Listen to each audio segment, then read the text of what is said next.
बिस्मिल्लाहिर्रहमानिर्रहीम। स्टार्ट करते हैं कैटसन के चैप्टर नंबर 7 की पार्ट 1 की वीडियो को। चैप्टर नंबर 7 में हमने वो ड्रग्स पढ़ने हैं जो पैरासिम्पैथेटिक नर्वस सिस्टम को स्टिमुलेट करते हैं। ठीक है, यानी कि वो ड्रग्स जिनका पैरासिम्पैथेटिक इफेक्ट होता है तो उनको हम पैरासिम्पैथेटोमिमेटिक्स भी कहते हैं। अब आपको पता है चूंकि पैरासिम्पैथेटिक नर्वस सिस्टम के पोस्ट सिनेप्टिक न्यूरॉन भी एसिटाइलकोलिन रिलीज करते हैं, इसलिए इनको हम कोलिनर्जिक ट्रांसमिशन भी कहते हैं। तो इन ड्रग्स को जो इस कोलिनर्जिक ट्रांसमिशन को स्टिमुलेट करेंगे या पैरासिम्पैथेटिक नर्वस सिस्टम को स्टिमुलेट करेंगे, इन ड्रग्स को हम कोलिनोमिमेटिक्स भी कहते हैं। तो कोलिनोमिमेटिक्स वो ड्रग है जो पैरासिम्पैथेटिक इफेक्ट्स रखते हैं। अब इन कोलिनोमिमेटिक्स को हमने फर्दर क्लासिफाई किया है। देखो सीधी सी बात है, आपके पास होता है जनाब वाली एसिटाइलकोलिन, और एसिटाइलकोलिन के फिर रिसेप्टर्स होते हैं, जैसे कि कुछ रिसेप्टर्स होते हैं जिनको हम कहते हैं मस्क्रीनिक रिसेप्टर्स और कुछ जिनको हम कहते हैं निकोटिनिक रिसेप्टर्स। फिर मस्क्रीनिक में फर्दर हमारे पास M1 2 3 4 5 होते हैं। इस तरह निकोटिनिक में फर्दर हमारे पास NN और NM होते हैं। अच्छा जी, एसिटाइलकोलिन इन रिसेप्टर्स को स्टिमुलेट करती है। अब कुछ ड्रग्स ऐसे होते हैं कि जब हम वो ड्रग देते हैं तो वो ड्रग डायरेक्टली जाके इनको स्टिमुलेट करता है, यानी कि वही वाला काम करता है जो कि एसिटाइलकोलिन कर रहा है। तो ऐसे तो ड्रग होते हैं हमारे पास डायरेक्ट एक्टिंग ड्रग जो कि खुद जाते हैं और जाके इनको स्टिमुलेट करते हैं। दूसरी एक और तरह के ड्रग्स होते हैं जो कि खुद जाकर रिसेप्टर को स्टिमुलेट नहीं करते, लेकिन वो एसिटाइलकोलिन को इंक्रीज करते हैं। किस तरह से इंक्रीज करते हैं? जैसे मिसाल के तौर पे आपको पता है एसिटाइलकोलिन आमतौर पे ब्रेक होती है इनटू कोलिन और acetyl CoA with the help of acetylcholinesterase enzyme, पता है ना आपको। तो कुछ ड्रग्स होते हैं जो कि एसिटाइलकोलिनेस्टेरेज को इनहिबिट कर देते हैं ताकि एसिटाइलकोलिन टूटे ना, और एज अ रिजल्ट एसिटाइलकोलिन की कंसंट्रेशन बढ़ जाए। ठीक है बात, इनको हम कहते हैं इनडायरेक्ट एक्टिंग ड्रग्स। कुछ इनडायरेक्ट ऐसे भी होते हैं जो कि एसिटाइलकोलिन का रिलीज ही बढ़ा देते हैं, वो भी हम आगे जाके देखेंगे हम। अब इनडायरेक्ट एक्टिव ड्रग में सबसे मशहूर हमारा नाम है आपके पास नियोस्टिगमाइन। आगे जाके वैसे हमने देखने सारे नाम, लेकिन यहाँ पे उन्होंने थोड़ा बताया मैं आपको बता रहा हूँ। और जो डायरेक्ट एक्टिंग है उनमें मशहूर हमारा नाम आता है आपके पास एसिटाइलकोलिन। ड्रग के तौर पे दे दो, सीधी सी बात है, एसिटाइलकोलिन एक्ट करता है ना, तो आप ड्रग भी एसिटाइलकोलिन दे दो। जब दोगे जाहिर सी बात है वो एक्ट करेगा रिसेप्टर्स पे। अच्छा, अभी जो डायरेक्ट एक्टिंग है ना, इनको हमने फर्दर क्लासिफाई किया है। हम कहते हैं भाई कुछ डायरेक्ट एक्टिंग ड्रग्स तो है ना जो कि एसिटाइलकोलिन की तरह के हैं, उनको तो कहते हैं हम कोलिन एस्टर्स। वो तो भाई सीधी सी बात है मस्क्रीनिक में भी काम करेंगे, निकोटिनिक में भी काम करेंगे, क्योंकि वो तो डायरेक्ट मतलब वो तो है ही एसिटाइलकोलिन जैसे ना। उसमें आते हैं आपके पास एसिटाइलकोलिन हो गया, मेथाकोलिन हो गया, कार्बाकोल हो गया और बेथेनिकोल हो गया। नाम याद करने के लिए नमूने का आपके पास कैम्ब आ जाता है। ठीक है, बाद कार्बाकोल, एसिटाइलकोलिन, मेथाकोलिन और कैम्ब, बेथेनिकोल। सही के बाद ये चार होते हैं जो कि एसिटाइलकोलिन की तरह के ही होते हैं। इनको हम कोलिन एस्टर्स कहते हैं। ये आपके पास मस्क्रीनिक पे भी काम करेंगे, निकोटिनिक पे भी काम करेंगे। फिर उसके अलावा कुछ ड्रग्स होते हैं जो कि सिर्फ मस्क्रीनिक पे काम करते हैं, और कुछ ड्रग होते हैं जो कि सिर्फ निकोटिनिक्स पे काम करते हैं। जिस तरह सिर्फ मस्क्रीनिक पे काम करने वाले होते हैं आपके पास मस्क्रीन या पाइलोकार्पिन, और सिर्फ निकोटिनिक पे काम करने में एक तो निकोटीन बजाते खुद और दूसरा लोबिलिन। तो यहाँ पे मस्क्रीन बजाते खुद, यहाँ पर निकोटीन बजाते खुद, और उसके अलावा पाइलोकार्पिन भी आपके पास सिलेक्टिव होता है। तो आप यूँ कह सकते हो कि जो डायरेक्ट एक्टिंग ड्रग्स हैं उनमें कुछ नॉन सिलेक्टिव होते हैं जो इसमें आपके पास कैम्ब आ गए, और कुछ सिलेक्टिव होते हैं। सिलेक्टिव में कुछ मस्क्रीनिक होंगे, कुछ निकोटिनिक होंगे। सिलेक्टिव के नाम याद करने के लिए आपके पास नून लीग आ जाती है, तो आप याद कर लो जी PMLN। क्या नाम होगा जी आपके पास? पाइलोकार्पिन, मस्क्रीन और फिर आगे लोबिलिन, निकोटीन। सो के बाद PMLN वाले जो होते हैं वो सिलेक्टिव होते हैं, और ये जो होते हैं नॉन सिलेक्टिव होते हैं। अब फिर हम फर्दर आगे देखेंगे कि PMLN में से PM जो होते हैं ये मस्क्रीनिक के लिए सिलेक्टिव हैं और दूसरे निकोटीनिक के लिए सिलेक्टिव हैं। अच्छा, खैर एनीवेज, ये तो बेसिक सी बातें हो रही है ना आपके पास अभी तक। अच्छा, निकोटिनिक में फर्दर फिर हमारे पास कुछ एडवांस ड्रग्स हैं जिनको मतलब आजकल हमने एक नई ड्रग बनाई है जिसको हम कहते हैं नियोनिकोटिनॉइड्स। ये थोड़ा सा ज़्यादा इन्हांस एक्शन रखते हैं, ये निकोटिनिक को ज़रा ज़्यादा लंबे देर के लिए स्टिमुलेट करते हैं। तो ये हम खास तौर पे इंसेक्टिसाइड्स के तौर पे यूज़ कर रहे होते हैं, और बिग कैटरिंग में तो उन्होंने बड़ा बताया हुआ कई बड़े नुकसानदेह होते हैं, क्योंकि इसकी वजह से ना आहिस्ता आहिस्ता बी की पॉपुलेशन कम, जो हनी बी नहीं होती, बी की पॉपुलेशन कम होना शुरू हो गई है। और बी की कम होने का मतलब पोलिनेटिंग इंसेक्ट्स की पॉपुलेशन कम हो गई, जाहिर सी बात है पोलिनेशन होती है, तो वो बड़ा नुकसानदेह काम है। बिग कैटरिंग में प्रॉपर उन्होंने बताया हुआ है भाई 2016 में फलां ड्रग्स नियोनिकोटिनॉइड्स बैन हो गए थे। फिर अमेरिका में 2019 में तकरीबन 9 नियोनिकोटिनॉइड्स बैन हो गए थे। ये वाली सारी बातें खैर इतनी इंपॉर्टेंट नहीं है, लेकिन इंपॉर्टेंट ये ज़हन में रखना है कि नियोनिकोटिनॉइड्स इंसेक्टिसाइड के तौर पर यूज़ होते हैं, और चूंकि वो पोलिनेटिंग इंसेक्ट्स की पॉपुलेशन को कम करते हैं इसलिए अब उनको बैन किया जा रहा है, अब उनके यूज़ को कम किया जा रहा है। ऑल्दो हमारे मुल्क जैसी जगहों पर तो हम छिक्के रखते हैं, काम चलाते रहते हैं, यूज़ करते रहते हैं, लेकिन बहरहाल नियोनिकोटिनॉइड्स को बैन किया जाता है। नियोनिकोटिनॉइड्स का भी अगर आपने नाम कुछ देख रहे हो तो देख लो, मैं आपको मना तो नहीं करूँगा, ये लिखा हुआ है, ये देखो इमिडाक्लोप्रिड और क्लोथियानिडीन। तो ये हमने देख लिया वाली हमारे पास डायरेक्ट एक्टिंग कोलिनोमिमेटिक्स। अब हम फर्दर थोड़ी सी क्लासिफिकेशन करते हैं, बल्कि क्लासिफिकेशन तो हो गई है और क्या क्लासिफिकेशन करनी है। अब आप सोच रहे होंगे कि यार अब हमने पढ़ा कि कुछ डायरेक्ट एक्टिंग ऐसे होते हैं जो सिर्फ मस्क्रीनिक्स पे एक्ट करते हैं। अब मस्क्रीनिक में फर्दर आपके पास कैटेगरीज हैं M1, M2, M3, M4, M5, सही है। तो इतने सिलेक्टिव ड्रग्स हमारे पास नहीं है कि वो कोई ऐसा ड्रग हो जनाब जो सिर्फ M1 को स्टिमुलेट कर रहा हो या ऐसा हो जो सिर्फ M3 को स्टिमुलेट कर रहा हो। नहीं भाई, ऐसी बात नहीं है। अब हम इस आगे मस्क्रीन दे देते हैं या पाइलोकार्पिन दे देते हैं तो वो तकरीबन सारे ही M को स्टिमुलेट करता है, 5 के 5 ग्रुप्स को स्टिमुलेट कर देता है, ठीक है। इसी तरह हम जो निकोटिनिक एगोनिस्ट देते हैं वो NN को भी स्टिमुलेट करता है और NM को भी स्टिमुलेट कर देता है, सही होगी ना बात। तो बहुत हमारे पास यहाँ पे ज़्यादा सिलेक्टिविटी नहीं आती। अलबत्ता जो एंटागोनिस्ट होते हैं ना, आगे जाके हम चैप्टर नंबर 8 में पढ़ेंगे, एंटागोनिस्ट बहुत सिलेक्टिव होते हैं, ठीक है। मस्क्रीनिक भी और निकोटिनिक भी, वहाँ पे हम देखेंगे बड़े सिलेक्टिव किस्म के एंटागोनिस्ट भी होते हैं। खास तौर पे M1 को इनहिबिट करने वाले भी होंगे, खास तौर पे M2 को इनहिबिट करने वाले भी होंगे। तो जो एंटागोनिस्ट होते हैं वो मजीद सिलेक्टिव होते हैं, लेकिन जो एगोनिस्ट हैं या आप कह लो पैरासिम्पथेटोमिमेटिक हैं या आप कह लो कोलिनोमिमेटिक्स हैं, वो बस इतने सिलेक्टिव होते हैं कि मस्क्रीनिक के खिलाफ काम कर रहे हैं, निकोटिनिक के खिलाफ। इस तरह सिलेक्टिविटी उनमें नहीं पाई जाती। ओके हो गई बात। अब हम थोड़ा से मैकेनिज्म ऑफ एक्शन को डिस्कस करते हैं कि जनाब जो मस्क्रीनिक होते हैं वो किस तरह से काम करते हैं। एक बात तो आपको याद होगी ही कि हमने डिस्कस किया था कि इनके जो सारे जो M प्रोटीन वाले सारे जो मस्क्रीनिक्स होते हैं वो G प्रोटीन कपल रिसेप्टर होते हैं। और मैंने आपको कहा था ये भी याद कर लो कि फर्दर G प्रोटीन में कौन सी G प्रोटीन।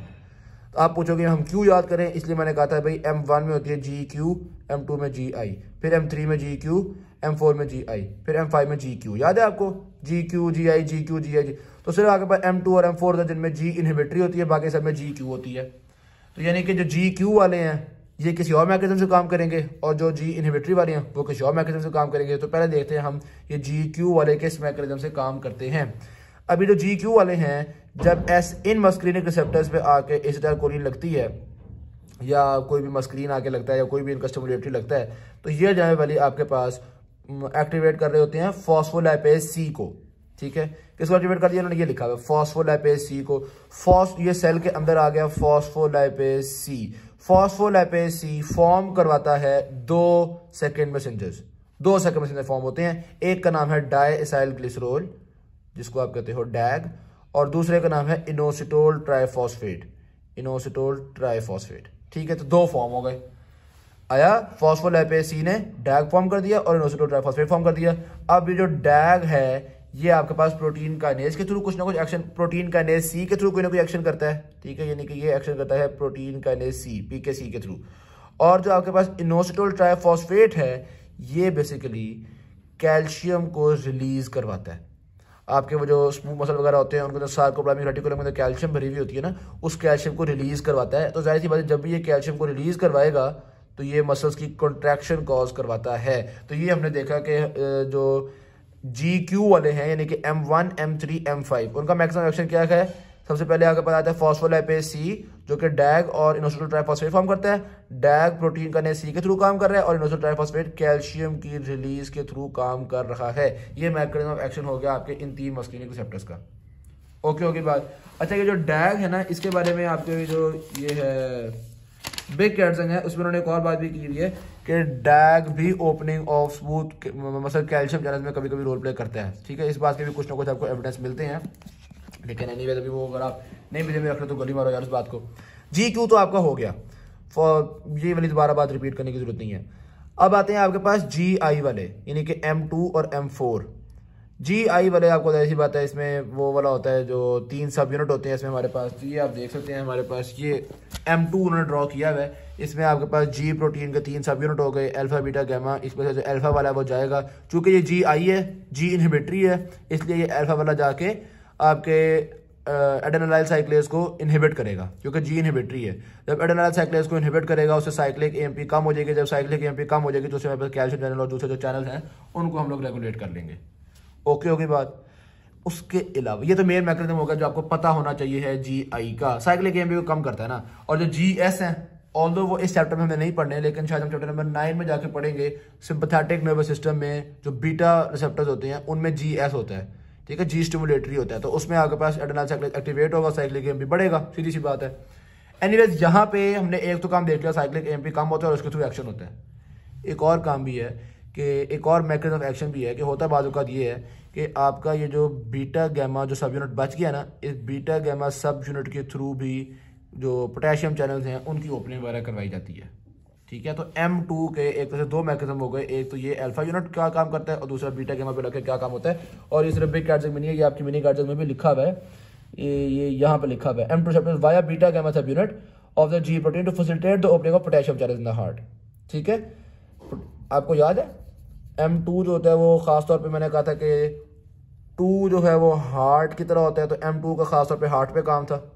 ठीक है, 1 मैंने कहा था ऐसे किसी नर्व फाइबर की तरह होता है, M1 नर्व एंडिंग्स में थे और 3 स्मूथ मसल्स में थे। याद आ रही है बताएं, ये जो 3 हैं ये आपके खासतौर पे स्मूथ मसल्स में ज़्यादा होते हैं। थोड़ी बहुत लोकेशंस को भी ध्यान में रखना है आपने, ये चैप्टर नंबर 6 में सारी लोकेशन डिस्कस की थी। ऑलराइट जी, तो ये हमने देख लिया कि जी M2 के दो मैकेनिज्म एक्शन हो गए, एक अल्फा सब यूनिट के थ्रू हो गया जो कि साइक्लिक EMP को कम करना है, और एक बीटा गैमा सब यूनिट के थ्रू हो गया जो कि पोटेशियम चैनल्स को ओपन करना है हार्ट में। ओके हो गया जनाब। M4 और M5 का फर्दर वो बता रही है कि ये CNS में होते हैं और ये डोपामीन को किस तरह से रेगुलेट कर रहे होते हैं, डोपामिनिक प्रोजेक्शन न्यूरॉन्स पे आपके M5 एक्शन कर रहे होते हैं। बहरहाल ये M4 और M5 बहुत ज़्यादा इंपॉर्टेंट नहीं है। तो ये आपके पास मस्क्रीनिंग मैकेनिज्म्स कंप्लीट हो गए, एक GQ होते हैं इसमें और एक GI होते हैं। GQ फॉस्फोलिपेज C के थ्रू काम कर रहे होते हैं और GI जो होते हैं वो साइक्लिक EMP को काम कर रहे होते हैं। डन। नेक्स्ट आता है आपके पास निकोटिनिक मैकेनिज्म। N से निकोटीन, N से सोडियम पोटेशियम चैनल्स। तो निकोटिनिक जो होते हैं वो सोडियम पोटेशियम चैनल्स पे एक्शन करते हैं। अब जो निकोटिनिक रिसेप्टर्स है ना, इनके 5 सब यूनिट्स होते हैं। ये बिग कैट्स में लिखे हुए, मिनी लिखे हुए। 2 अल्फा यूनिट होते हैं, एक बीटा होता है, एक डेल्टा होता है, एक गैमा होता है। ठीक है, तो टोटल 5 सब यूनिट्स हो गए। अब होता यह है कि जो एसिटाइलकोलिन होती है या जो निकोटीन होती है या इसको जिसने भी एक्टिवेट करना है, वो हमारे पास एक खास बाइंडिंग साइट होती है जो कि एक अल्फा सब यूनिट और एक किसी और सब यूनिट के दरमियान में एक बाइंडिंग साइट पाई जाती है। ठीक होगी बात। उस बाइंडिंग साइट पर जाके आपका लाइगेंड लगता है। अब ये समझ लो आपके पास ओवरऑल मेम्ब्रेन है जिसमें ये आपके पास काफ़ी सारे सब यूनिट्स थे। जैसे ही उस बाइंडिंग साइट पर लगा तो यहाँ पे आपके पास जो चैनल है वो ओपन हो जाता है। यहाँ पे समझ लो, सॉरी अगर आपको नजर नहीं आ रहा, ये सोडियम पोटेशियम का चैनल था, ये चैनल जो है वो ओपन हो जाता है। जैसे ये लाइगेंड आके लगता है अल्फा और दूसरे सब यूनिट के दरमियान में, तो साथ ही सोडियम पोटेशियम का चैनल ओपन हो जाता है। जैसे ही सोडियम चैनल का चैनल ओपन होगा, जाहिर सी बात है बाहर सोडियम बहुत ज़्यादा है तो सोडियम का इनफ्लक्स शुरू हो जाएगा। जब भी सोडियम का इनफ्लक्स होता है तो वो एक एक्साइटेटरी सिग्नल होता है, तो हम कहते हैं कि आपके पास excitatory post synaptic potential develop हो जाता है। अगर वैसे हम डिस्कस करें तो ये तो आपको पता ही है कि ज़्यादातर जो निकोटिनिक, अब इसमें आपको पता है ना 2 तरह के होते हैं, एक NN होते हैं और एक NM होते हैं। ये जो NN होते हैं ये तो खास तौर पे हमने कहा था गैंग्लियास में मौजूद होते हैं, और जो NM होते हैं ये हमने कहा था खास तौर पे स्केलेटल मसल्स में मौजूद होते हैं। ठीक है, तो स्केलेटल मसल में भी सोडियम का इन्फ्लक्स होगा। इसमें सोडियम के इन्फ्लक्स की वजह से फिर आपको पता है कैल्शियम की एंट्री शुरू हो जाती है, कैल्शियम की एंट्री की वजह से मसल की कॉन्ट्रैक्शन हो जाएगी। सही होगी बात।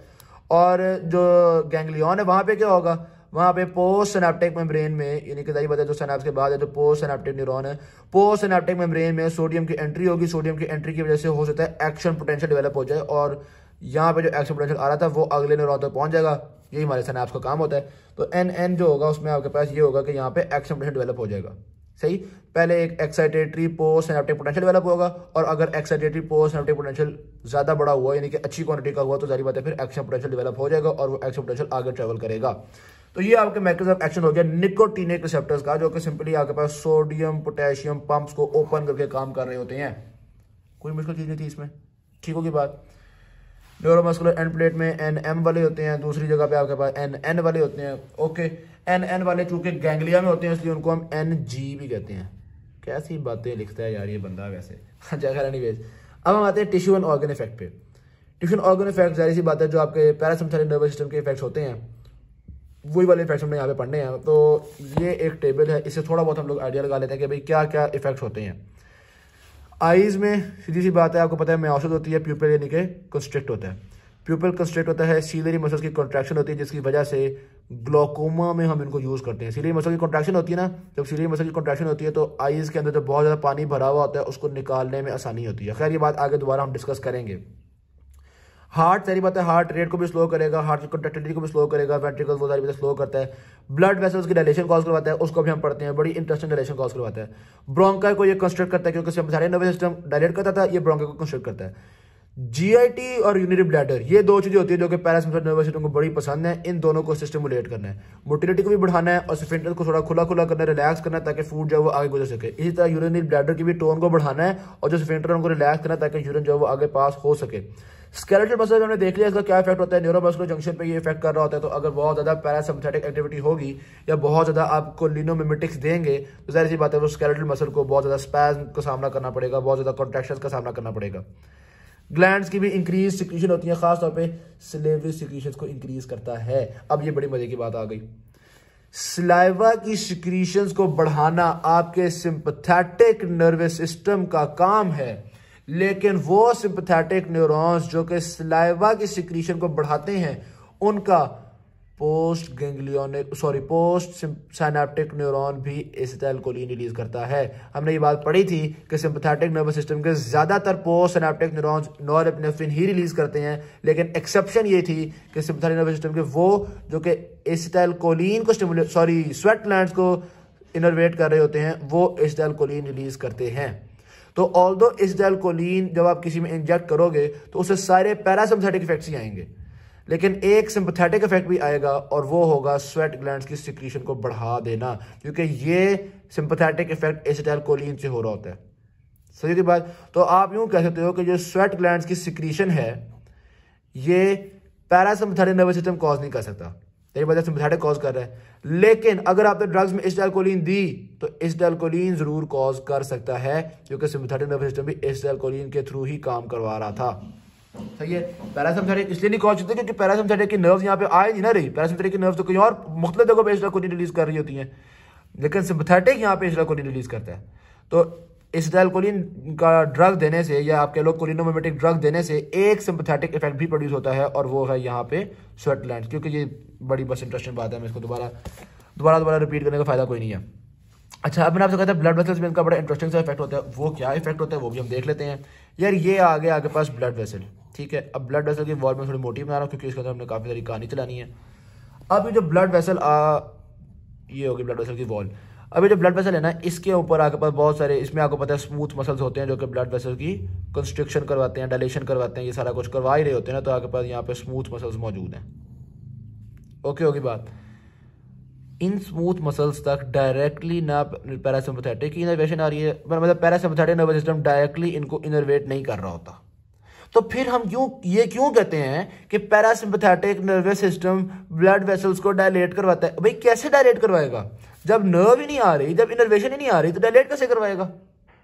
अब सुनो, parasympathetic nervous system although dilate नहीं करवा पाता, लेकिन पैरासिम्पथेटिक नर्वस सिस्टम यहाँ पे आपकी ब्लड वेसल के अंदर इसके थ्रू काम करवाता है, एंडोथेलियम डिराइव्ड रिलैक्सिंग फैक्टर्स। जब एंडोथेलियम, ये हो गया आपके पास एंडोथेलियम डिराइव्ड रिलैक्सिंग फैक्टर। अब जब पैरासिम्पथेटिक नर्वस सिस्टम ने एंडोथेलियल डिराइव्ड रिलैक्सिंग फैक्टर को स्टिमुलेट किया तो एंडोथेलियल डिराइव्ड रिलैक्सिंग फैक्टर ने निट्रिक ऑक्साइड फॉर्म कर दी, और निट्रिक ऑक्साइड है एक वेसोडायलेटर। जब ये निट्रिक ऑक्साइड आपकी ब्लड वेसल के स्मूथ मसल्स को पहुंचेगी तो ये ब्लड वेसल को डायलेट करवाने में रोल प्ले करेगी। ओके होगी बात। तो ये वो बात कर रहे हैं कि ब्लड वेसल्स ऑल्दो अनइनर्वेटेड होती हैं, लेकिन यहाँ पे मस्क्रीनिक रिसेप्टर्स होते हैं आपके एंडोथेलियल सेल्स में। क्यों? क्योंकि ब्लड के थ्रू नाइट्रिक ऑक्साइड भी आ सकता है, और ये भी हो सकता है कि यहाँ पे आपके पास ब्लड के अंदर एसिटाइलकोलिन की कंसंट्रेशन इंक्रीज कर जाए और वो एसिटाइलकोलिन यहाँ पे मौजूद मस्क्रीनिक रिसेप्टर्स पे अपना एक्शन कर ले। तो ये पैरासिम्पथेटिक इफेक्ट्स ब्लड वेसल तक पहुंच जरूर जाते हैं, लेकिन blood vessels are not innervated by the parasympathetic nervous system. इनके मसल्स तक डायरेक्टली नर्व्स नहीं पहुंच रही पैरासिम्पथेटिक नर्वस सिस्टम की। ओके ओके बात। अब इंटरेस्टिंग बात यह है कि अगर थोड़ा सा आपने पैरासिम्पथेटिक इफेक्ट किया है तो ब्लड वेसल्स डायलेट होंगी।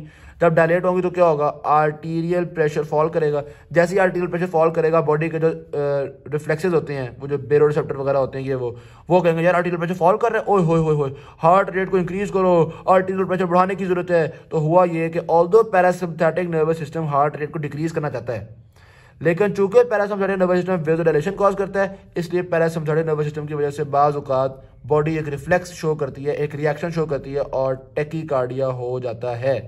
लेकिन अगर बहुत ज्यादा पैरासिम्पथेटिक इफेक्ट प्रोड्यूस कर दिया आपने तो फिर पैरासिम्पथेटिक डायरेक्टली जाके हार्ट पे भी रोब जमाएगा, कहेगा ओए मैं यहाँ पे आया हूँ, हार्ट रेट कम करो। तो अगर आप पैरासिम्पथेटिक को थोड़ा ज्यादा अमाउंट में दे दो, वेगल डिस्चार्ज थोड़ा ज्यादा हो जाए, तो फिर ब्रेडीकार्डिया ही होता है। सही है की बात। तो पैरासिम्पथेटिक कॉज क्या करता है? ब्रेडिकार्डिया, लेकिन पैरासिम्पथेटिक के खिलाफ बॉडी का रिएक्शन क्या होता है? टैकीकार्डिया। सही, तो स्मॉलर अमाउंट्स में देंगे तो टैकीकार्डिया, लार्जर अमाउंट्स में देंगे तो ब्रेडिकार्डिया। ये बात डिस्कस हो गई, यहाँ तक हमारे पास ये वाली बातें जो है वो डिस्कस की हुई थी उन्होंने। ओके, आगे वो डिस्कस कर रहे हैं कि अगर हम खास तौर पे जो निकोटिनिक रिसेप्टर्स को स्टिमुलेट करने वाले ड्रग्स थे वो दें तो क्या होगा? तो बड़ी इंटरेस्टिंग बात है भाई। अगर आप निकोटिनिक रिसेप्टर को स्टिमुलेट करने वाले दो, ओए एक बात याद करना, जो निकोटिनिक रिसेप्टर्स हैं वो ना सिर्फ पैरासिम्पथेटिक के प्री गैंग्लियोनिक बल्कि सिंपथेटिक नर्वस सिस्टम के भी प्री गैंग्लियोनिक तो फॉर्म कर रहे थे। याद करो ना, सिंपथेटिक के प्री गैंग्लियोनिक एसिटाइलकोलिन बनाते हैं ना, और इसी तरह पैरासिम्पथेटिक के भी प्री गैंग्लियोनिक एसिटाइलकोलिन बनाते हैं। फिर हमने कहा था भाई सिंपथेटिक के पोस्ट गैंग्लियोनिक आमतौर पर नॉरेपिनेफ्रिन बनाते हैं और पैरासिम्पथेटिक के पोस्ट गैंग्लियोनिक एसिटाइलकोलिन बनाते हैं। इसलिए हमने पैरासिम्पथेटिक वालों को कोलिनर्जिक ट्रांसमिशन कह दिया था और सिंपथेटिक वालों को हमने एड्रीनर्जिक ट्रांसमिशन कह दिया था। लेकिन अब दिलचस्पी की बात यह है कि सिंपथेटिक के भी प्री सिनेप्टिक जो हैं वो तो एसिटाइलकोलिन बना रहे हैं, और यहाँ पे गैंग्लियन में जो रिसेप्टर होते हैं वो होते हैं निकोटिनिक रिसेप्टर्स। तो अगर आपने निकोटिनिक रिसेप्टर्स को स्टिमुलेट किया तो ना सिर्फ पैरासिम्पथेटिक स्टिमुलेट हो जाएगा बल्कि सिंपथेटिक भी स्टिमुलेट होगा, क्योंकि आप निकोटिनिक रिसेप्टर को कर रहे हो, और निकोटिनिक रिसेप्टर्स तो गैंग्लियन में होते हैं, चाहे सिंपथेटिक का गैंग्लियन हो चाहे पैरासिम्पथेटिक का गैंग्लियन हो। हाँ, अगर आपने मस्क्रीनिक रिसेप्टर्स को स्टिमुलेट किया था उस केस में सिंपथेटिक को फर्क नहीं पड़ेगा, क्योंकि मस्क्रीनिक रिसेप्टर्स सिर्फ वहां पे होते हैं जहां पे पैरासिम्पथेटिक आपके डायरेक्टली ऑर्गन तक पहुंच रहा होता है, ऑर्गन्स वगैरह में मौजूद होते हैं मस्क्रीनिक्स। लेकिन निकोटिनिक को स्टिमुलेट करने से तो ये भी हो जाएगा। अब तो इसका मतलब है निकोटिनिक को स्टिमुलेट करने से सिंपथेटिक भी कुछ ना कुछ एक्टिवेट होता है और पैरासिम्पथेटिक भी एक्टिवेट होता है। तो अब क्या करें यार, अब मिसाल के तौर पे ब्लड वेसल्स हैं, उनको सिंपथेटिक भी कुछ ना कुछ इफेक्ट कर रहा है, पैरासिम्पथेटिक भी इफेक्ट कर रहा है, तो फिर निकोटिनिक एगोनिस्ट देने से ब्लड वेसल्स पे क्या असर आएगा? हम कहते हैं भाई चेक करो ब्लड वेसल्स में कौन डोमिनेट करता है, सिंपथेटिक या पैरासिम्पथेटिक? तो पता ये चला भाई ब्लड वेसल्स में सिंपथेटिक डोमिनेट करता है, पैरासिम्पथेटिक तो बेचारा डायरेक्टली इफेक्ट भी नहीं कर पा रहा था। तो इसका मतलब है जब निकोटिनिक एगोनिस्ट दोगे तो सिंपथेटिक इफेक्ट होगा ब्लड वेसल्स में। हालांकि है ये पैरासिम्पथेटिक का रिसेप्टर, मतलब पैरासिम्पथेटिक का तो नहीं निकोटिनिक है, लेकिन बात आई होप आप समझ रहे हो, जब हम निकोटिनिक एगोनिस्ट देंगे तो ब्लड वेसल्स में सिंपथेटिक इफेक्ट प्रोड्यूस होंगे, यानी कि वेसोकंस्ट्रिक्शन होगी। सही होगी बात। इसी तरह से जब आप जनाबे वाली अब मिसाल के तौर पे गट को कंसिडर कर लो, तो गट में पैरासिम्पथेटिक इनर्वेशन ज्यादा होती है, सिंपथेटिक खास नहीं होती। तो अब अगर आप निकोटिनिक स्टिमुलेशन दोगे तो गट में पैरासिम्पथेटिक इफेक्ट्स आएंगे, सिंपथेटिक नहीं आएंगे। ठीक है, तो डिपेंड करता है कि किसी भी ऑर्गन में कौन डोमिनेट कर रहा है। जो भी डोमिनेट कर रहा है निकोटिनिक एगोनिस्ट देने से उसी का एक्शन होगा। ये बात क्लियर हो गई? ओए याद आया यार, निकोटिनिक रिसेप्टर्स तो आपके स्मूथ ये जो मसल होते हैं इसमें भी होते हैं, स्केलेटल मसल में भी तो निकोटिनिक रिसेप्टर ही थे ना। तो इसका मतलब है कि जब निकोटिनिक दोगे तो उसका मसल से भी एक्शन होंगे। ज्यादा निकोटिन दे दिए तो मसल स्पैज्म, फैसिकुलेशन होना शुरू हो जाएंगी और ये मसल के लिए भी नुकसानदेह चीज हो सकती है। ओके होगी बात। तो ये होते हैं हमारे पास टिश्यू एंड ऑर्गन इफेक्ट्स, हमने ओवरऑल डिस्कस कर लिए पैरासिम्पथेटिक मिमेटिक्स के। नेक्स्ट आते हैं हमारे पास क्लिनिकल यूजेस। क्लिनिकल यूजेस एक तो रट्टा भी आप मार सकते हैं जनाबे वाली, ग्लोकोमा के लिए यूज हो रहे हैं, क्योंकि मैंने आपको बताया था कि आईज के अंदर पानी को एब्जॉर्ब करने में रोल प्ले कर रहे होते हैं। सीलरी मसल की कॉन्ट्रैक्शन के थ्रू वाटर को एब्जॉर्ब करने में रोल प्ले करते हैं। तो अगर ग्लोकोमा हुआ हुआ है यानी कि आईज के अंदर इंट्राओक्युलर प्रेशर इंक्रीज किया हुआ है तो ये पैरासिम्पथेटिक मिमेटिक्स देने से वो प्रेशर थोड़ा सा डिक्रीज हो जाएगा। कौन सा ग्लोकोमा में कौन सा यूज करते हैं ये भी हम देखेंगे, ब्रेक कार्ड्स में लिखी हुई ये बातें भी। तो एक तो ग्लोकोमा में इसका क्लिनिकल यूज आ गया आपके पास, दूसरा आपके पास जोग्रेन सिंड्रोम में आ गया जो कि आपके पास स्लेवरी ग्लैंड का प्रॉब्लम होता है, इसके लिए भी कौन सा यूज करते हैं वो भी हम देखेंगे ब्रेक कार्ड्स में।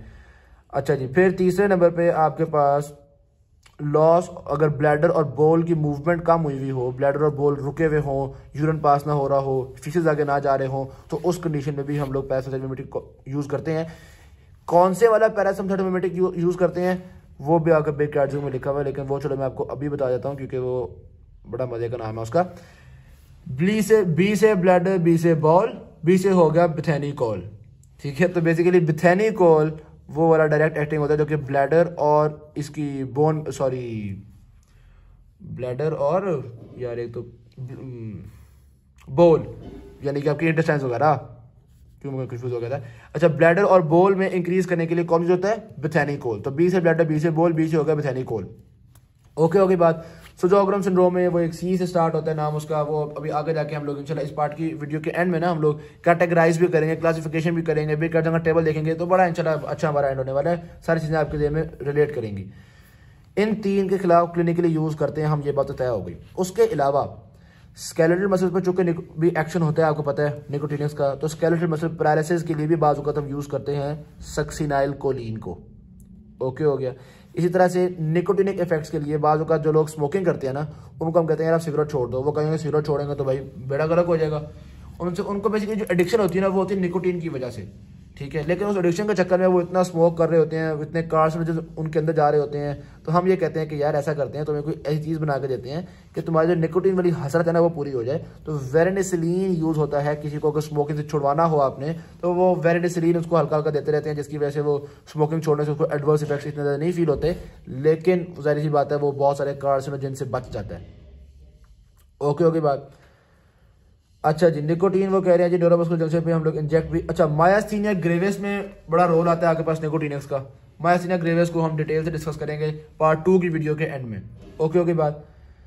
अब थोड़ा बहुत हम आपको बताते हैं कि ग्लूकोमा के लिए, शोगरेन सिंड्रोम के लिए हमने इन पर्टिकुलर कौन कौन सी ड्रग्स को यूज़ करना है। तो ये आपके पास बिग कैंसर में क्लिनिकल यूजेस में जब हम जाते हैं तो ये देखिएगा, ग्लूकोमा में वो बता रहे हैं कि दोनों तरह के यूज हो सकते हैं, डायरेक्ट एक्टिंग भी और इनडायरेक्ट एक्टिंग भी। डायरेक्ट एक्टिंग में पाइलोकार्पाइन, मेथाकोलिन, कार्बोकोल वगैरह यूज कर रहे थे, और इनडायरेक्ट एक्टिंग में फाइजोस्टिगमाइन ये वो यूज कर सकते हैं। ये तो हो गया आपका ग्लूकोमा के लिए। ये जो उन्होंने लिखा हुआ है कि चाहे रिफ्लक्स इसोफेजाइटिस हो, चाहे न्यूरो ब्लैडर का मसला हो, चाहे इलियम का मसला हो, हम कह देते हैं बिथेनिकोल। ठीक होगी बात। वैसे अगर इनडायरेक्ट देना हो तो उसमें हम नियोस्टिगमाइन भी दे सकते हैं ब्लैडर वगैरह के लिए, लेकिन बिथेनिकोल ज़्यादा प्रेफर्ड है, मोस्ट वाइडली वही यूज हो रहा है। शोगरेन सिंड्रोम के लिए या ड्राई माउथ के लिए हम क्या दे रहे हैं, सेविमिलीन। ठीक है, इंशाल्लाह एंड में हम टेबल पढ़ेंगे, उसमें हमने यहाँ पे सेविमिलीन का नाम पढ़ना है। किधर पढ़ना था, ये ओके हो गया, या ये भी डन हो गई। उसके बाद हमारे पास कौन सा रह गया, शोगरेन सिंड्रोम भी हो गया, ब्लैडर भी हो गया, बस ओवरऑल मेथाकोलिन डिस्कस हो गई है। बिथेनिकोल का भी मैंने आपको बता दिया, ग्लूकोमा का भी मैंने आपको बता दिया। तो क्लिनिकल यूज जो है वो इसके यहाँ पे कंप्लीट हो गए हमारे पास। सिर्फ मायस्थीनिया ग्रेविस वाले वो मैंने कहा पार्ट 2 की वीडियो के एंड में डिटेल से डिस्कस करेंगे। टॉक्सिसिटी से जारी बात है, वही सारे इफेक्ट्स आएंगे जो कि आपके मस्कुलिनिक के कॉजेज होते हैं। अब मस्कुलिनिक नर्वस सिस्टम क्या करता है, जो भी करता है वो टॉक्सिक इफेक्ट्स होंगे। जैसे मिसाल के तौर पे मायोसिस, आपके जो आईज हैं उनका बिल्कुल प्यूपिल का छोटा हो जाना, मसल के स्पैज्म, अकोमोडेशन। आइज जो होती है ना वो करीब की चीज़ देखने के लिए अकोमोडेट होती हैं, सीधे मसल की कॉन्ट्रैक्शन करवा रहा था ना बेसिकली, तो अकोमोडेशन बहुत ज़्यादा हो जाएगी। इसी तरह से गैस्ट्रोइंटेस्टाइनल ट्रैक्ट और ब्लैडर वगैरह इनकी कॉन्ट्रैक्शन इंक्रीज कर जाएगी, इनकी सिक्रीशंस इंक्रीज कर जाएगी, ब्रोंको कंस्ट्रिक्शन हो जाएगी। उसके अलावा स्वेट ग्लैंड्स वगैरह की भी सिक्रीशन इंक्रीज कर गई है। ऑल्दो स्वेट ग्लैंड की सिक्रीशन एक सिंपैथेटिक एक्टिविटी है, लेकिन ये सिंपैथेटिक एक्टिविटी भी एसिटाइलकोलिन की वजह से हो रही होती है। अच्छा, उसके अलावा बता रहे हैं कि कुछ मशरूम्स होते हैं उनमें ये एल्कलॉइड्स पाए जाते हैं। आपको याद है ना मस्करीन भी एक एल्कलॉइड था, ठीक है। तो अगर मस्करीन गया तो वो जरिए वजह मस्करीनिक रिसेप्टर्स को एक्टिवेट कर देगा, तो ये बड़े इंसान के लिए खतरनाक साबित हो सकते हैं, ये मस्करीनिक टॉक्सिसिटी कॉज कर सकते हैं। एक बहुत ही डेंजरस मशरूम बता रहे हैं इमेंटिया फेलोइडिस, ठीक है। तो ये तो बहुत ज़्यादा जीआईटी को इतना प्रमोट कर देता है, बंदा वॉमिटिंग, डायरिया, मतलब हेपेटिक नेक्रोसिस और रीनल नेक्रोसिस तक बंदा पहुंच जाता है। तो बड़ी ये खतरनाक चीज़ें हैं। ओके होगी बात। ये तो होगी मस्करीन टॉक्सिसिटी। निकोटीनिक टॉक्सिसिटी में जाहिर सी बात है वही वाले एक्शन होंगे जो कि निकोटीन कर रही थी आपकी। तो निकोटीनिक रिसेप्टर सिंपैथेटिक एक्टिविटी को भी कुछ न कुछ इंक्रीज करते हैं, पैरासिम्पैथेटिक को भी इंक्रीज करते हैं। तो ये एक तो सीएनएस में टॉक्सिसिटी कॉज कर रही है, सेंट्रल नर्वस सिस्टम में डिप्रेशन बनाएगी। दूसरा, चूंकि निकोटीनिक रिसेप्टर आपके स्केलेटल मसल्स पे भी होते हैं, तो इसलिए निकोटीनिक टॉक्सिसिटी से फैसिकुलेशन और पैरालिसिस वगैरह भी होगा। तीसरा, मैंने आपको बता दिया निकोटीनिक टॉक्सिसिटी की जो वेपिंग नहीं यूज करते, जो लड़के इलेक्ट्रिक सिगरेट जिसको कहते हैं, इस वेप में बेसिकली निकोटीन हम थोड़ी थोड़ी दे रहे होते हैं ताकि उसकी जो हसरत है वो पूरी हो जाए और वो कार्सिनोजेन से बच जाए, ठीक है। तो वो बता रहे हैं कि इसमें फ्लेवर्स डालते हैं और वो एक स्मोक बना के या एक इलेक्ट्रिक हीटर की मदद से हम लोग वो देते हैं ताकि उसके धुआं निकालने की बंदे की ख्वाहिश पूरी हो जाए, और इसको वेपिंग कहते हैं। इंशाल्लाह पार्ट 2 की वीडियो में हम लोग कंप्लीट करेंगे। Thank you very much. Video अच्छी लगी शेयर जरूर कीजिएगा, चैनल को सब्सक्राइब कीजिएगा। अल्लाह हाफिज़।